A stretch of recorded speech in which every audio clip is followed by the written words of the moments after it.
करता हूं कि आए और आज के अवसर पर जन समूह को संबोधित करें। श्रद्धेय राष्ट्रीय अध्यक्ष जी। जेपी नड्डा जिंदाबाद, जेपी नड्डा जिंदाबाद, जेपी नड्डा जिंदाबाद। माननीय राष्ट्रीय अध्यक्ष जी।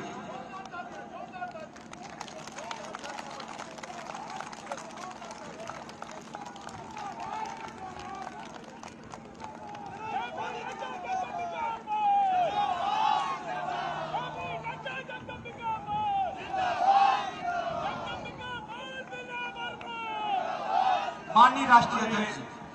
भारत माता की, भारत माता की। मंच पर विराजमान हमारे यहाँ के लोकप्रिय सांसद और हमारे बहुत ही वरिष्ठ साथी जिनसे मैंने बहुत कुछ सीखा है, ऐसे हमारे जगदम्बिका पाल जी, हमारे यहाँ के लोकप्रिय प्रत्याशी, भारतीय जनता पार्टी अपना दल के गठबंधन के प्रत्याशी श्री विनय वर्मा जी, हमारे संसद में मेरे साथी सांसद सुनील सोनी जी, हमारे राष्ट्रीय प्रवक्ता प्रेम शुक्ला जी, गोरखपुर क्षेत्र के क्षेत्रीय अध्यक्ष और हमारे वरिष्ठ साथी डॉक्टर धर्मेंद्र सिंह जी, जिला के प्रभारी राम जियावन मौर्य जी, हमारे गोविंद माधव जी, आत्माराम पटेल जी, बाबा बलराम दास जी, बाबा ब्रजमोहन दास जी, अभय पाल जी, पवन मित्रा जी, दिलीप चतुर्वेदी जी, योगेंद्र प्रताप सिंह जी, लालजी त्रिपाठी जी, लाल बाबा जी, हमारे ब्राह्मण महासंघ के प्रदेश अध्यक्ष राजेंद्र त्रिपाठी जी, श्रीमती स्नेहलता पाल जी, श्रीमती साधना चौधरी जी, सम्मानित मंच और यहाँ इतनी बड़ी संख्या में एकत्र आए देवी और सज्जनों, मेरे नौजवान साथी, मीडिया के मेरे साथी, प्रिंट मीडिया और इलेक्ट्रॉनिक मीडिया के मेरे साथी, आज मुझे गौतम बुद्ध के बाल्य अवस्था में सिद्धार्थ के नाम से बसा इस सिद्धार्थ नगर में आने का सौभाग्य प्राप्त हुआ है। शक्तिपीठ मां पलटा देवी मंदिर को मैं नमन करता हूं और स्वतंत्रता सेनानी बुधई राम जी को याद करते हुए इस पवित्र और क्रांतिकारी भूमि को मैं नमन करता हूं। मित्रों, अभी हमारे जगदम्बिका पाल जी आपके सामने बहुत जोश के साथ सारी बातों को रख रहे थे और उन्होंने बताया कि हमने ये किया, हमारी सरकार ने ये किया, हमारी पार्टी ने ये किया। और बाद में विनय वर्मा जी ने आपके सामने बड़े सद्भाव से ये कहा कि इस काम को हम आगे बढ़ाने के लिए अपना योगदान करेंगे। मैं एक ही बात कहना चाहता हूं कि ये जो जगदम्बिका पाल जी ने कहा कि मैंने ये किया, मैंने ये किया, हमारी पार्टी ने ये किया, हमारी सरकार ने ये किया, मैं एक ही बात कह सकता हूं कि इस तरीके से जनता के सामने छाती ठोककर अपने काम को गिनाने की ताकत है तो वो भारतीय जनता पार्टी में है, वो अपना दल में है, वो जगदम्बिका पाल में है।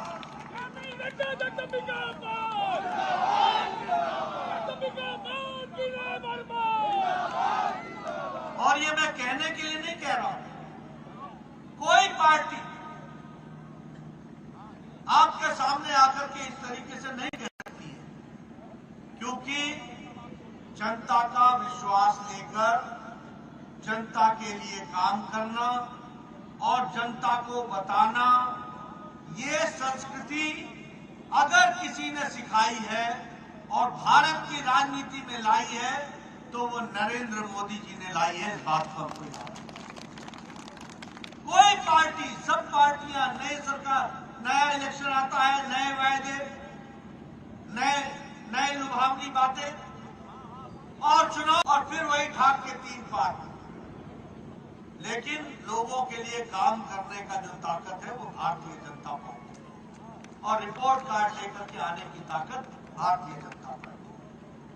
मित्रों, हम विचारधारा की पार्टी हैं, और विचारधारा की पार्टी से जब मैं बोलता हूं तो यहां सिद्धार्थनगर के लोगों ने भी अपने राष्ट्रवाद और सांस्कृतिक राष्ट्रवाद और देश की एकता और अखंडता के लिए अगर बुधई जी ने अपना जीवन दिया, तो आप लोगों ने भी देश की एकता और अखंडता में अपनी कोई कसर नहीं छोड़ी है। भारतीय जनता पार्टी के नेतृत्व में उसको पूरा किया। आप कहोगे ये क्या कह रहे हो, मुझे तो मालूम नहीं कि मैंने राष्ट्र की क्या सेवा की। मैं बताता हूं, 2019 में आपने अपनी इसी उंगली से कमल के निशान को दबा करके यहां से जगदंबिका पाल जी को सांसद बनाया था, और इन्होंने 5 और 6 अगस्त को 2019 में अपनी उसी उंगली से, जिसको आपने ताकत दी थी, इन्होंने पार्लियामेंट में बटन दबाकर धारा 370 को धाराशाही किया था। ये योगदान है। तो सिद्धार्थनगर ने अगर जगदंबिका पाल को चुना तो जगदंबिका पाल ने धारा 370 को धाराशाही करने में अपना योगदान दिया। ये विचारों की पार्टी है। विनय वर्मा को इसलिए नहीं बनाना है कि ये विधायक बने। विनय वर्मा को इसलिए बनाना है कि विनय वर्मा के माध्यम से उत्तर प्रदेश की, सिद्धार्थनगर की और देश की तस्वीर और तकदीर बदलनी है। इसके लिए बनाना है। अभी आप बताइए, ये कार सेवकों पर गोली चली थी कि नहीं चली थी? चली थी कि नहीं चली थी? चली थी कि नहीं चली थी? जो उस समय की चुनी सरकार थी उसने कार सेवकों पर गोली चलाई। आजकल अखिलेश जी वोट मांगते फिर रहे हैं, और वोट मांगने के पहले आजकल मंदिर में जा रहे हैं। कभी बजरंगबली को पूछ रहे हैं, कभी शंकर भगवान को पूछ रहे हैं, कभी घंटी बजा रहे हैं। मैं उनको बोलता हूं, अब घंटी बजाने से क्या होगा? घंटी तो बज चुकी है। अब ये राम मंदिर बन रहा है, और आपने फिर मोदी जी को चुना, और मोदी जी को चुनने के लिए आपने जगदंबिका पाल को चुना, और इन्होंने मोदी जी को चुना, और फिर से भव्य राम मंदिर अयोध्या में बन रहा है। यह परिस्थिति आ गई। आप बताइए, सुप्रीम कोर्ट ने कहा था कि 3 तलाक 13वीं शताब्दी का कानून है, और यह कानून मुस्लिम महिलाओं के लिए दंश है, श्राप है। इससे आजादी दिलानी चाहिए। किसी नेता में ताकत नहीं थी, सब तुष्टीकरण की राजनीति में दबे हुए थे। ये मोदी जी की इच्छा शक्ति थी, जिसने सुप्रीम कोर्ट के आदेश को कानून में बनाकर, और जगदंबिका पाल जी ने बटन दबाकर 3 तलाक को सदा के लिए समाप्त कर दिया, और मुस्लिम बहनों को आजाद कर दिया। ये भी हमको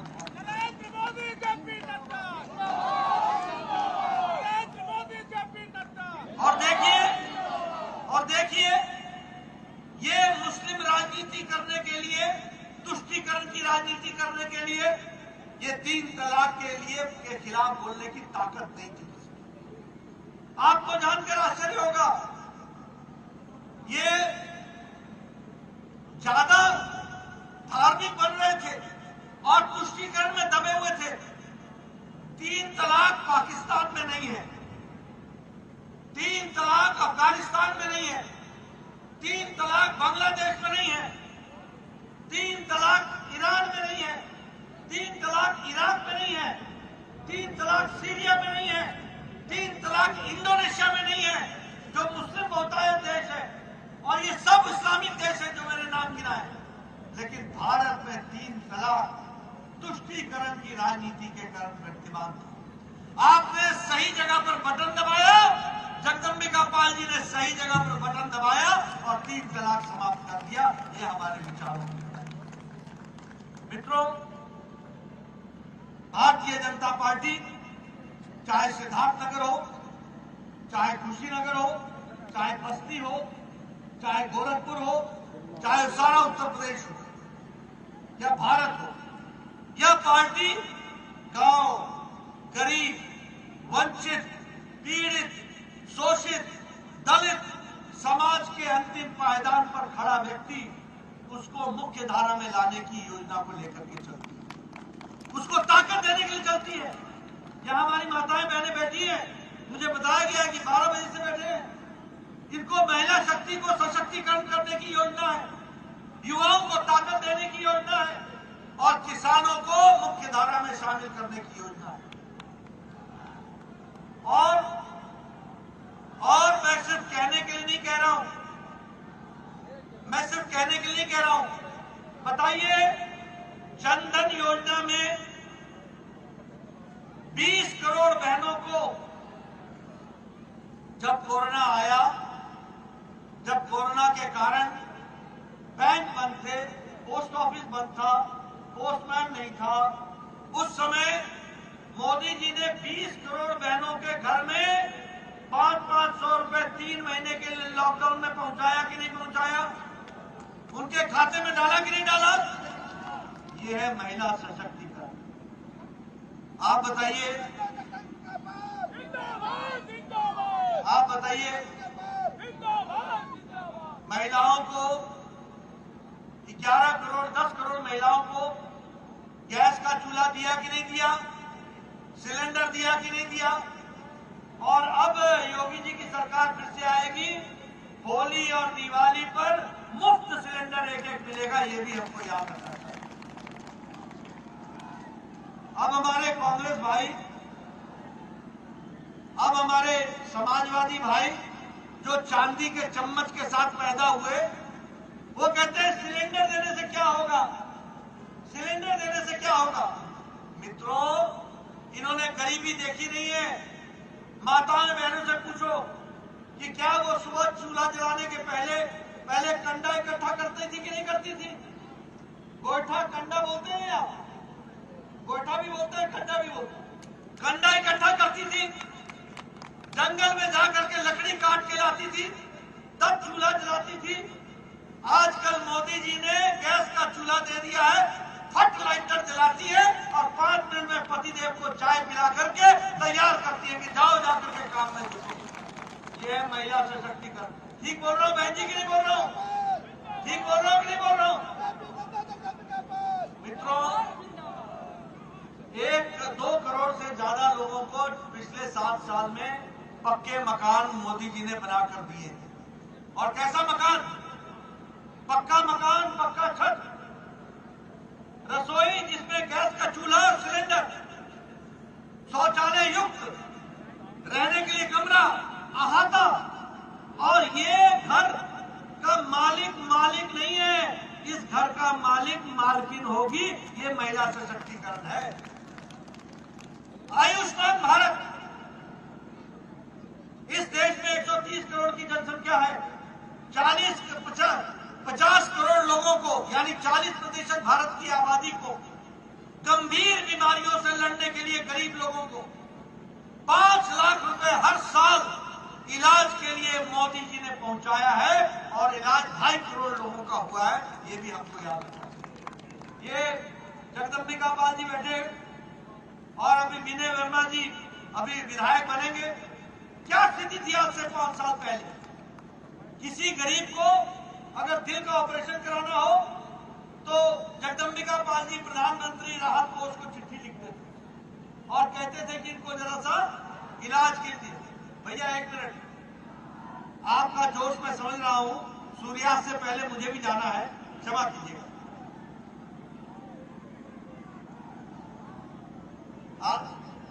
आपका जोश मैं समझ रहा हूं, भाई साहब जरा बैठ जाइए। तो मैं ये कह रहा था कि ये लिखते थे चिट्ठी, ओ भाई युवा मोर्चा, ये लोग चिट्ठी लिखते थे और उसके बाद उस पर सुनवाई होती थी। बड़े मुश्किल से 1 लाख 1.5 लाख मिलता था। आज आयुष्मान भारत के तहत 5 लाख रुपए हर साल 50 करोड़ लोगों को, गरीब लोगों को गंभीर इलाज के लिए मिल रहा है। ये है आयुष्मान भारत। और कौन है ये लोग? ओ भैया मेरे,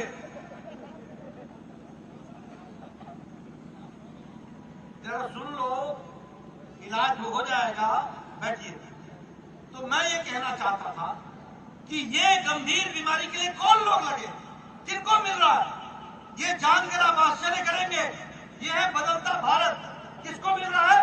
रेडी वाला, फेड़ी वाला, रिक्शा वाला, ठेला वाला, सब्जी वाला, जो कूड़ेदान से प्लास्टिक इकट्ठा करता है, वो गरीब आदमी जो कभी सोच नहीं सकता था कि इलाज हॉस्पिटल में कराएगा, आज मोदी जी का गोल्डन आयुष्मान कार्ड पॉकेट में लेकर फिरता है और 5 लाख रुपए का इलाज कराता है। यह परिस्थिति।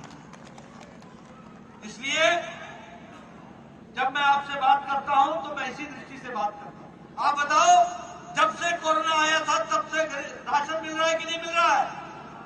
मिल रहा है कि नहीं मिल रहा है? और मोदी जी का राशन अलग और योगी जी का राशन अलग मिल रहा है कि नहीं मिल रहा है?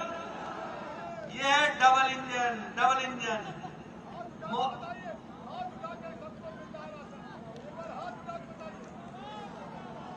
इसलिए मित्रों, ये है अंतर। आप बताइए, पिछले 5 सालों में उत्तर प्रदेश में सड़कों का जाल बिछाया कि नहीं बिछाया? 4 लेन 6 लेन हुआ है कि नहीं हुआ है? धनाधन लखनऊ से आते हो कि नहीं आते हो? धनाधन 4 लेन पर गाड़ी डाली और छुट्टी 4x4 सड़क नॉन स्टॉप। ये मित्रों, ये सड़क नहीं है, ये विकास की गंगा है, याद रखना। बोलिए, अटल यूनिवर्सिटी मिली कि नहीं मिली? आयुष यूनिवर्सिटी मिली कि नहीं मिली? 2 एम्स मिले कि नहीं मिले? अब यहाँ के लोगों को इलाज के लिए पहले सिद्धार्थनगर में ही इलाज होगा और कोई और बड़ी गंभीर इलाज होगा तो दिल्ली नहीं जाना पड़ेगा, गोरखपुर में all India institute of medical sciences में इलाज होगा। आप बताइए, सिद्धार्थनगर में मेडिकल कॉलेज आया कि नहीं आया? आया, चालू हो गया कि नहीं हो गया? ये जगदम्बिका पाल जी थे, मैं स्वास्थ्य मंत्री था, इन्होंने कहा बस्ती को मिल गया है। मैंने कहा घबराइए मत, ये मोदी जी की सरकार है, सिद्धार्थनगर में भी मेडिकल कॉलेज खुलेगा और खुल करके रहा है। ये मित्रों, इस साल के बजट में साल भर में 60 लाख नौकरियां दी जाने वाली है। 60 लाख एक साल के अंदर। 25,000 किलोमीटर सड़क बनेगी, 20,000 करोड़ रुपए एक साल में खर्च होगा, एक साल में। और 80 लाख नए मकान बनेंगे और बहनें मालकिन बनेगी उसकी, और इसके लिए 48,000 करोड़ रुपए खर्च होगा एक साल में। और 3 करोड़ 80 लाख घरों में नल से जल पहुंचेगा, इसके लिए 60,000 रुपए खर्च होगा एक साल के अंदर। बोलो, ये बदलती भारत की तस्वीर है कि नहीं है? ये बदलती उत्तर प्रदेश की तस्वीर है कि नहीं है? इन सब को करने के लिए आपको लाइसेंस चाहिए। बिना लाइसेंस, बिना परमिट के काम नहीं होता है, और वो लाइसेंस और परमिट है हमारा विनय वर्मा। इसको परमिट देंगे और जगदम्बिका पाल जी के हाथ मजबूत करेंगे तो जाकर के आगे काम होगा। इसको भी हमको समझना है। मित्रों, 5 साल के अंदर आप दूसरे नंबर की अर्थ जगत के साथी बन गए। दूसरे नंबर पर उत्तर प्रदेश खड़ा 5 साल के अंदर। अब एक बार विनय वर्मा जी को भेजेंगे और दिल्ली जगदम्बिका पाल जी जाएंगे। उत्तर प्रदेश योगी जी के नेतृत्व में नंबर 1 का हो जाएगा, ये भी हमको याद रखना है। मित्रों, अब किसानों को बताओ, प्रधानमंत्री किसान सम्मान निधि मिल रही है किसानों को कि नहीं मिल रही है? मिल रही है कि नहीं मिल रही है? 2-2 हजार रुपया हर तिमाही मिले कि ना मिले? मिली ना? ये प्रधानमंत्री किसान सम्मान निधि के तहत मिल रहा है। और कितनों को मिल रहा है? 10 करोड़ 50 लाख लोग। कितना खर्च हुआ है? 180 लाख करोड़ रुपए खर्च हुआ है। बोलो किसानों के लिए किसी और ने इतना काम किया है जितना मोदी जी ने किया है? इसको हमको ध्यान में रखना था। और अब इस बार सरकार लाओगे, विनय वर्मा को भेजोगे तो सिंचाई के लिए बिजली मुफ्त और महिलाओं के लिए स्कूटी और मोपेड मुफ्त और नौजवानों के लिए टैबलेट और लैपटॉप मुफ्त, उसकी पढ़ाई हो, इसकी चिंता की जाए। और सबसे बड़ी बात यह है, ये माफिया राज समाप्त किया कि नहीं किया योगी जी ने? किया कि नहीं किया? आगे इसको समाप्त रखना है कि नहीं रखना है? तो आपको जानकर खुशी होगी कि एंटी टेररिस्ट कमांडो स्क्वाड और उसका सेंटर और उसका ट्रेनिंग सेंटर बनेगा देवबंद, उसका ट्रेनिंग सेंटर बनेगा आजमगढ़, रामपुर, मेरठ और कानपुर में anti terrorist squad centre, commando centre की ट्रेनिंग सेंटर बनेगा। ये भी हमको ध्यान रखना है। मित्रों, 5 साल पहले माफिया राज था कि नहीं था? ये आजम खान दंदनाता था कि नहीं दंदनाता था? ये मुख्तार अंसारी दंदनाता था कि नहीं दंदनाता था? ये आतिक अहमद दंदनाता था कि नहीं दंदनाता था? पिछले 5 साल में ये तीनों जेल में गुल्ली डंडा खेल रहे हैं, गुल्ली डंडा। अब देखो, आदमी वही था, मुजरिम वही था, कानून वही था। अखिलेश के जमाने में दंदना रहे थे और योगी जी के राज में जेल में गुल्ली डंडा खेल रहे हैं। बोलो, इन लोगों को जेल में डाले रखना है कि नहीं रखना है? माफिया को दबा के रखना है कि नहीं रखना है? उत्तर प्रदेश को भय मुक्त रखना है कि नहीं रखना है? माँ बहनों की इज्जत की रक्षा करनी है कि नहीं करनी है? तो अगर करनी है तो विनय वर्मा को भेजना है और ये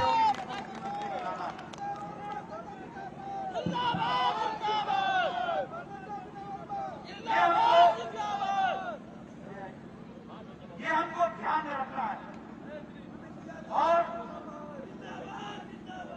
और ध्यान में रखते हुए इस माफिया राज के खिलाफ आप बताइए, अखिलेश के जमाने में 200 दंगे हुए कि नहीं हुए? 200 दंगे हुए कि नहीं हुए?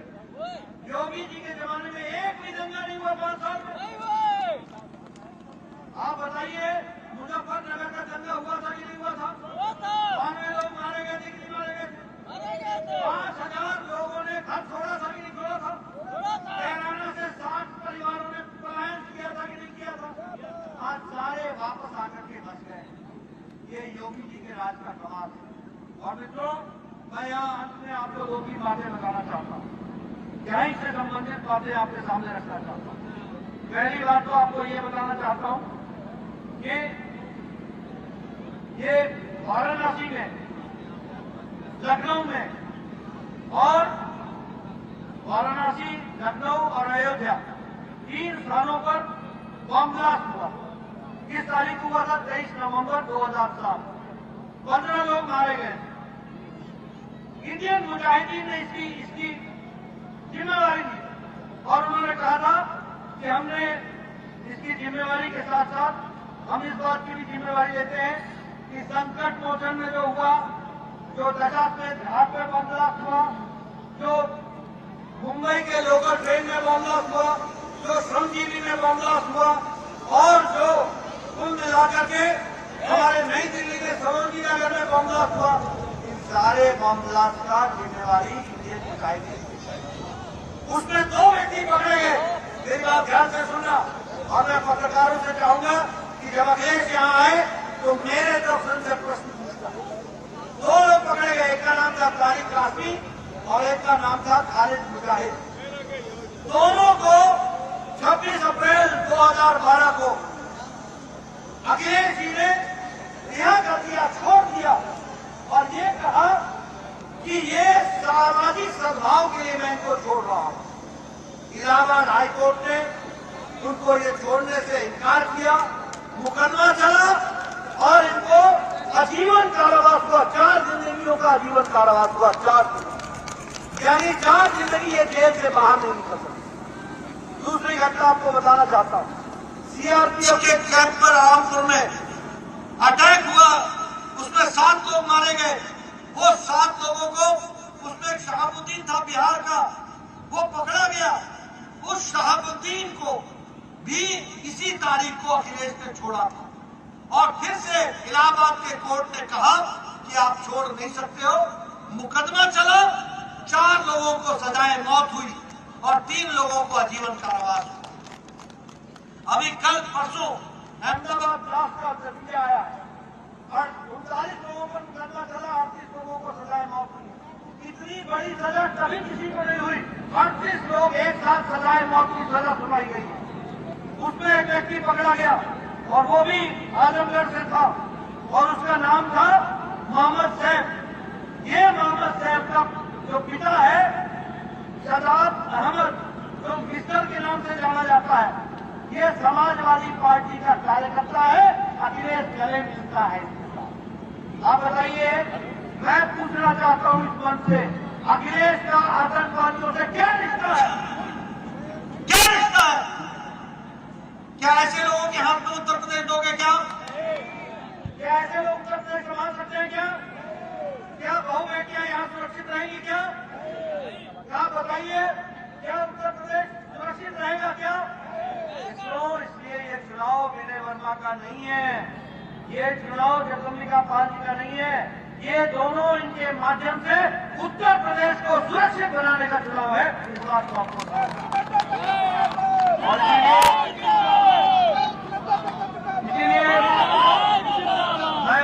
और मैं पत्रकार भाइयों से कहूंगा, मैंने तारीख के साथ बताया है, मुकदमे गिनाए हैं, मुकदमों के नाम गिनाए हैं और मैंने मुजरिमों के नाम गिनाए हैं और उनको छोड़ने की तारीख भी आपको बताई है। मैं चाहूंगा कि आप अखिलेश से पूछिए कि भाई तुमने संविधान की कसम खाई थी या आतंकवादियों को बचाने की कसम खाई थी? जो रक्षक भक्षक बन जाए, जो रक्षा करने के बदले जनता का को नुकसान में पहुंचाए, ऐसे लोगों को राजनीति में रहने का अधिकार है क्या? ऐसे लोगों को राजनीति में रखोगे क्या? इनको आराम दो, ये चांदी के चम्मच के साथ पैदा हुए हैं, इनको आराम दो, ये काम नहीं कर सकते हैं। इनका आतंकवादियों से घोर गहरा रिश्ता है, घोर गहरा। मैं कितने किस्से सुनाऊं। पिछले साल एक व्यक्ति पकड़ाया गया, वो जो व्यक्ति पकड़ाया गया वो अलकायदा का था। उसका नाम था मिन्हास अहमद और मसीरुद्दीन, 2 लोग। इनके पास आरडीएक्स पकड़ा किसने? यूपी के एसटीएफ ने, स्पेशल टास्क फोर्स ने पकड़ा और वो लोग 15 अगस्त को धमाका करना चाहते थे, उससे बचा लिया गया। अखिलेश जी ने क्या कहा कि मुझे पुलिस पर विश्वास नहीं है। नहीं जनाब, आपको पुलिस पर कहां विश्वास होगा, आपको तो आतंकवादियों पर विश्वास होगा। आप तो आतंकवादियों के साथ खड़े हो। अभी आपने सुना होगा 3 दिन पहले आपने सुना था ना, वो ए पुलिस सुना था। एक पूर्व मुख्यमंत्री अगर पुलिस का मनोबल इस तरीके से गिराता हो तो गुंडों को संरक्षण देने का ये तरीका नहीं है तो और क्या है? ऐसे लोगों को राजनीति से अलविदा कर देना चाहिए, ऐसे लोगों को राजनीति से दूर कर देना चाहिए और दूर करने का तरीका है कमल के निशान से लेकर के अपना दल को जिता करके विनय वर्मा को यहां से भेजना और चुनाव जिताना, यह हमारा कर्तव्य है। इसलिए मित्रों, मैं आपसे निवेदन करने आया हूं, आपका ज्यादा समय नहीं लूंगा। मैं एक बात से आश्वस्त होकर जा रहा हूं कि इतनी देर से आप बैठे हैं, 1 बजे से बैठे हैं और जिस गर्मजोशी से आप नारे लगा रहे हैं और तालियां बजा रहे हैं और नारे इतने जोर से लगा रहे हैं कि मुझे भी भाषण देते देते रुकना पड़ रहा है, तो ये आप बताता है कि आपने विनय वर्मा को भेजने का मन बना लिया है। इसके लिए आपका बहुत बहुत धन्यवाद। आप जोरों से लगे, बहुत बहुत धन्यवाद। बोले भारत माता की।